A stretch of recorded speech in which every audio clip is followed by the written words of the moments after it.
What's up mga ka-Evo? So magandang hapon sa inyong lahat. Today may binili akong helmet, yung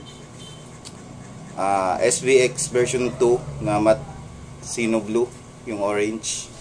Papalitan na natin yung helmet natin kasi medyo luma na. Ito yung helmet ko dati, Evo din. Ito yung GSX 4000. Papalitan natin siya ng bagong Evo. At itong luma naman bibigay natin sa bibigay ko sa partner ko. Ito na yung gagamitin niya kasi yung helmet niya is ito Power Ranger.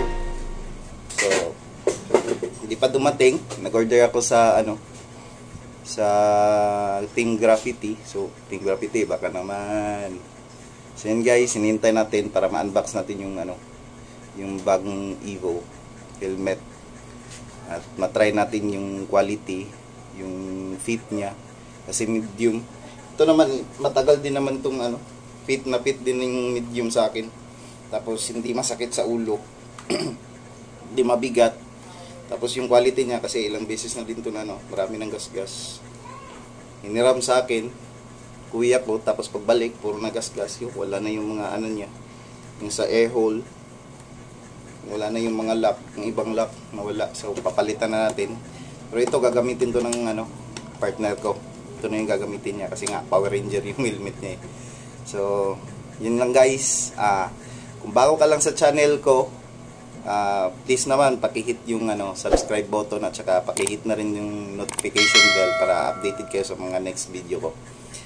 This is about helmet and betta fish. So nakikita mo yung sa paligid ko, meron din ako mga alagang isda, mga betta fish. So magba-vlog din ako about betta fish. So sa mga mahilig sa dyan, motor, fish, mga betta fish, baka magustuhan niyo yung mga content ko. Salamat sa suporta at balik tayo pagdating ng ng helmet. So bye-bye.